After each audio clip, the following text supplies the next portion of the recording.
first heard of Mr. Hawk back in 1978. I just started driving a bus in '76, and he ended up putting us on strike. It just started working for ATU Rider back in, around about that time. He was a hotshot lawyer. He put us on strike for 114 days. Now, I wasn't in on the talks, and I don't know how it went down, but the issue was part-time workers. We weren't willing to take it, and we ended up not taking it. They put in numbers that a certain number of drivers had to be on board for them to have part-timers. And we experienced part-timers for about 6 months, and they never used them again. So the city and the drivers and the community was devastated for 114 days for something that never really materialized. Now we fast forward to 2004. He had stopped working for First Transit, and we still had First Transit, but in 2001 we got a new administrator, and she didn't like First Transit, so she phased them out. She hired PTM. So he came in 2001, I think in October, and told us he was going to be firm but fair. And 2004, we went to the table, and I was the chief negotiator on our side, and he was on their side. And we had around 100 proposals. He took the proposals, and he said, "That's fine, but we're here to talk about this." And he said there was a $460,000 deficit, and that's what we were going to talk about during the talks. And so basically, the way we looked at it, he was just a hired gun. The new administrator didn't know how to deal with a situation of a deficit.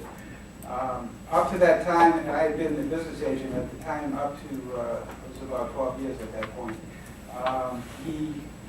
We had never had a job action that was, he just forced us into a position where we had no choice.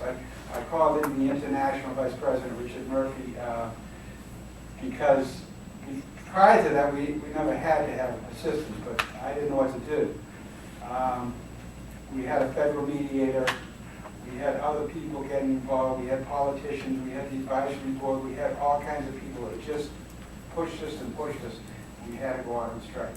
It was almost like he wanted to go, just like Bill was saying, he wanted us to go out on strike, to devastate the community, to just destroy everything that we had built up over those 12 years. We did go out on strike 66 days. Richard Murphy was our IVP at the time. He got hurt, so they called in Larry Hammond. And Larry was there trying to get an agreement. Mr. Hawk did the same thing he did here. He went away. We heard he was out here on the coast, and we heard that he had bragged at a cocktail party or something that he was going to keep us out until Christmas. And when word got back, I mean, it was just devastating. The end result is that we didn't take any concessions. The administrator is no longer there. The general manager is no longer there.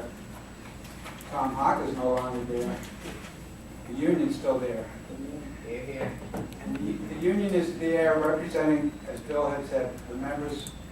We're not out trying to kill anybody. We're not trying to get more than our share.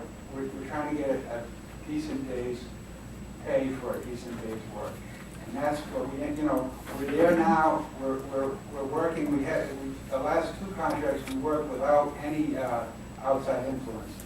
With Mr. Hawk, we had to have politicians involved. We had to have all kinds of things because he's just a hired gun. He's just there to destroy the union, to say no, and not to work, not to even negotiate. He's not willing to negotiate. I hope that somebody will take the charge here and change the way this is going.